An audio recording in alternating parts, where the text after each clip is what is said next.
few moments later. Assalamualaikum warahmatullahi wabarakatuh. Yang saya hormati Bapak Irianto SKM Mkom selaku dosen mata kuliah Dasar Sistem Informasi dan teman-teman sekalian yang sudah hadir untuk mendengarkan presentasi dari kami. Kami dari kelompok 3 ingin menyampaikan hasil diskusi kami mengenai tren terkini dalam sistem informasi. Hari Sabtu terlalu santai. Menuju pusat Wonogiri. Sebelum presentasi kami dimulai, izinkan kami memperkenalkan diri. Perkenalkan, saya Ula Sabdania sebagai moderator yang akan memandu presentasi kali ini. Perkenalkan, nama saya Nurul Zaka sebagai pemateri. Perkenalkan, nama saya Andini Safira sebagai pemateri. Perkenalkan, saya Namisha Fitri sebagai pemateri. Perkenalkan, saya Aisyah Satika Sitorus sebagai pemateri. Di sini saya akan menjelaskan tentang transformasi digital. Transformasi digital adalah proses mengintegrasikan teknologi digital ke seluruh aspek organisasi atau kehidupan sehingga dapat mengubah cara bekerja, berinteraksi, dan memberikan layanan. Tidak hanya tentang penggunaan teknologi, tetapi juga perubahan budaya, proses, dan strategi bisnis. Selanjutnya, faktor pendorong transformasi digital. Yang pertama, perkembangan teknologi seperti AI, cloud, dan big data. Yang kedua, perubahan perilaku konsumen, lebih suka layanan cepat dan online. Dan yang terakhir, yaitu tekanan kompetisi, yaitu perusahaan harus inovatif. Selanjutnya, transformasi digital, yaitu meningkatkan efisiensi kerja, mengurangi biaya operasional, meningkatkan kualitas layanan, mempermudah akses informasi, dan mendukung inovasi bisnis digital, yaitu kelebihan yang pertama, meningkatkan efisiensi operasional, yang kedua, mempercepat layanan dan proses bisnis, yang ketiga, mengurangi biaya seperti biaya kertas, waktu, dan tempat. Kekurangan yang pertama yaitu biaya awal cukup tinggi seperti biaya pelatihan, perangkat, dan sistem. Yang kedua, butuh SDM yang adaptif dan terampil. Yang ketiga, risiko keamanan meningkat karena sistem online. Di sini saya akan menjelaskan tentang cloud computing. Cloud computing adalah layanan komputasi berbasis internet yang menyediakan sumber daya seperti server, penyimpanan, dan aplikasi tanpa perlu membangun infrastruktur sendiri. Model layanan cloud computing yang pertama, infrastruktur as a service, yaitu menyediakan server virtual, storage, dan jaringan. Contohnya AWS EC2 dan Microsoft Azure VMware. Yang kedua, platform as a service, yaitu menyediakan platform untuk pengembangan aplikasi. Contohnya Heroku dan Google Aplikasi Engine. Yang ketiga, software as a service, yaitu aplikasi yang digunakan melalui internet. Contohnya Google Workspace, Zoom, dan Canva. Contoh cloud computing. Yang pertama, Google Drive menyimpan file secara online tanpa hard disk. Yang kedua, Spotify mendengarkan musik yang tersimpan di cloud, bukan di HP. Yang ketiga, Google Foto otomatis tersimpan di cloud, tidak memenuhi memori HP. Yang keempat, email, semua pesan tersimpan di server cloud, bukan di perangkat. Yang kelima, aplikasi sekolah atau kampus berbasis web.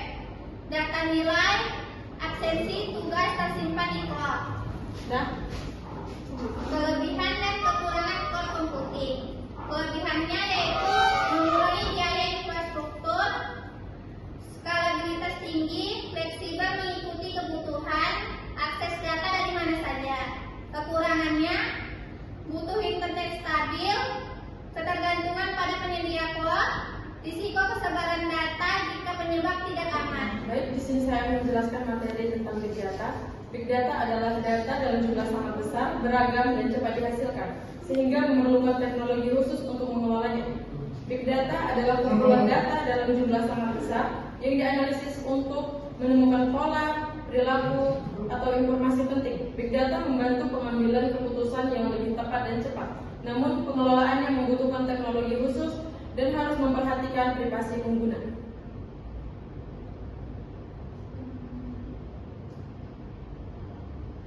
Ada pula komponen big data, yaitu yang pertama data source atau sumber data, yang kedua data storage atau penyimpanan, yang ketiga data processing, yang keempat data analisis, yang kelima data visualization. Baik, saya akan menjelaskan contoh dari big data. Yang pertama, rekomendasi TikTok dan YouTube. Yang kedua, iklan online yang tepat sasaran. Yang ketiga, peta Google Maps. Yang keempat, e-commerce. Yang ketiga, deteksi penipuan bank. Adapun kelebihan dan kekurangan dari big data, yaitu yang pertama, kelebihan analisis data lebih cepat dan akurat. Yang kedua, dapat memprediksi tren masa depan. Yang ketiga, meningkatkan pengalaman pelanggan. Adapun kekurangannya yaitu biaya sistem dan teknologi cukup tinggi, butuh tenaga ahli. Yang ketiga, masalah privasi data yang sensitif. Di sini saya akan menjelaskan materi tentang business intelligence. Business intelligence adalah serangkaian proses, teknologi, dan alat yang digunakan untuk mengumpulkan, mengolah, menganalisis, dan menyajikan data sehingga dapat menjadi informasi yang berguna untuk pengambilan keputusan bisnis. Ada pula manfaat dari business intelligence. Yang pertama adalah menyediakan informasi akurat untuk keputusan bisnis. Manajer dapat melihat laporan dalam bentuk grafik. Yang kedua, mengidentifikasi masalah lebih cepat, misalnya produk mana yang penjualannya menurun. Yang ketiga, memantau performa perusahaan. Dan ada pula komponen dari business intelligence. Yang pertama, data warehouse, yaitu tempat penyimpanan data terpusat. Yang kedua, ETL atau extract transform load, yaitu proses pengumpulan dan pembersihan data. Yang ketiga, data mining, yaitu teknik mencari pola dalam data. Yang keempat, dashboard and reporting, yaitu visualisasi data untuk membantu analisis. Ada pula contoh-contoh dari business intelligence. Yang pertama adalah 1. Dashboard penjualan toko online. Pemilik toko melihat grafik penjualan harian atau mingguan. Yang kedua, laporan keuangan otomatis di aplikasi kasir, yaitu sistem menampilkan produk terlaris dan total pendapatan. Yang ketiga, aplikasi fitness, yaitu menampilkan statistik olahraga seperti langkah harian. Dan selanjutnya ada kelebihan dan kekurangan dari business intelligence. Yang pertama adalah membantu keputusan bisnis lebih cepat dan tepat.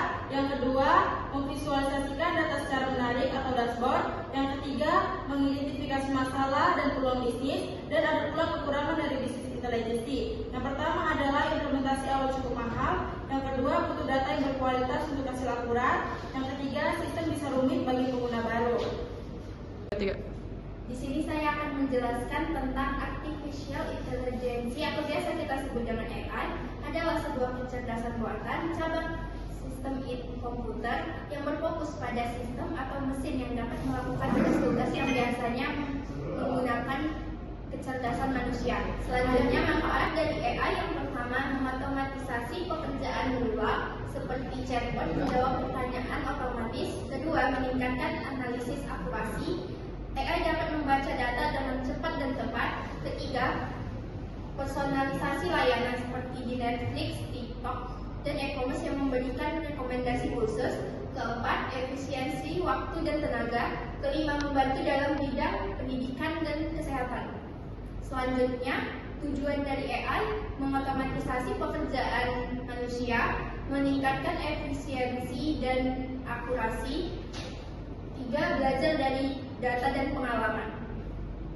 Selanjutnya, contoh dari AI, Google Assistant atau Siri yang mencari informasi melalui perintah suara. Kedua, filter pada aplikasi TikTok maupun Instagram. AI dapat membaca wajah kita lalu memberi efek. Ketiga, autocorrect atau prediksi. HP dapat menebak kata yang akan kita ketik. Selanjutnya, terdapat kelebihan dan kekurangan dari AI. Kelebihannya, mengotomatisasi pekerjaan secara rutin. Kedua, meningkatkan akurasi analisis dan prediksi. Ketiga, personalisasi layanan atau rekomendasi. Selanjutnya, kekurangannya, mengancam beberapa pekerjaan manusia. Dua, biaya pengembangan sangat besar. Dan terakhir, risiko bias pada algoritma. Selanjutnya, keamanan siber. Keamanan siber adalah praktik perlindungan dari sistem komputer, jaringan, program, dan data dari serangan siber, kerusakan, dan akses tidak sah. Tujuan dari keamanan siber adalah menjaga kerahasiaan, integritas, ketersediaan ketersediaan informasi digital yang menjadi semakin krusial karena meningkatnya ketergantungan pada tempohan dari keamanan siber. Yang pertama, melindungi data pribadi dan rahasia seperti menggunakan password dan enkripsi untuk memastikan data aman. Kedua, mencegah serangan malware atau virus pada laptop atau HP lebih aman dari kerusakan data. Dan terakhir, ketiga, menjaga kepercayaan pengguna pada aplikasi atau layanan yang aman akan lebih banyak digunakan. Contoh keamanan siber. Contohnya yaitu menggunakan password yang kuat dan unik. Contohnya kombinasi huruf, angka, dan simbol. Yang kedua, verifikasi 2 langkah seperti WhatsApp meminta kode OTP. Yang ketiga, tidak membuka link yang mencurigakan, menghindari pesan penipuan seperti Anda memenangkan hadiah. Kelebihan dan kekurangan keamanan siber. Kelebihannya yaitu melindungi data pribadi dan informasi penting, mengurangi risiko cyber attack, menjaga operasional sistem tetap stabil. Kekurangan keamanan siber, yang pertama, biaya proteksi dan infrastruktur cukup tinggi. Yang kedua, butuh update dan monitoring terus-menerus. Yang ketiga, penggunaan sering menjadi titik lemah. Menjelaskan mengenai privasi data. Privasi data adalah perlindungan data pribadi dari akses, penggunaan, atau pengungkapan yang tidak sah, serta hak individu untuk mengontrol bagaimana informasi pribadi mereka dikumpulkan, disimpan, dan digunakan. Ini juga mencakup kepatuhan terhadap undang-undang dan peraturan perlindungan data, dan memastikan integritas data melalui kontrol. Manfaat privasi data ada 3, yaitu yang pertama, mencegah penyalahgunaan data. Yang kedua, memberi rasa aman kepada pengguna. Yang ketiga, mengurangi risiko kebocoran data. Selanjutnya, contoh privasi data. Yang pertama, tidak membagikan nomor HP ke sembarang orang atau website, melindungi data pribadi dari spam atau penipuan. Yang kedua, mengatur privasi di Instagram atau akun privat, hanya followers yang bisa melihat konten. Yang ketiga, memberi izin aplikasi seperlunya, hanya mengirimkan kamera diperlukan. Selanjutnya, kelebihan dan kekurangan dari perlindungan data. Yang pertama, kelebihan. Kelebihan yang pertama, melindungi identitas dan data pribadi pengguna. Yang kedua, meningkatkan kepercayaan terhadap aplikasi atau website. Yang ketiga, mengurangi risiko penipuan dan pencurian data. Kekurangan yang pertama, proses pengelolaan data menjadi lebih rumit. Yang kedua, butuh biaya dan sistem keamanan tambahan. Yang ketiga, bisa membatasi penggunaan data untuk analisis. Saya akan membacakan motivasi dari kelompok kami, yaitu ilmu itu seperti tangga, semakin tinggi kamu naik, semakin luas dunia yang bisa kamu lihat. Jangan takut gagal, karena kegagalan bukanlah akhir dari segalanya. Sekian presentasi dari kami. Saya tutup dengan pantun, jalan-jalan ke Amerika. Cakep. Pulangnya membeli good time. Cakep. Terima kasih atas perhatian Anda, and see you next time. Saya akhiri, wabillahi taufiq wal hidayah. Wassalamualaikum warahmatullahi wabarakatuh. A few moments later.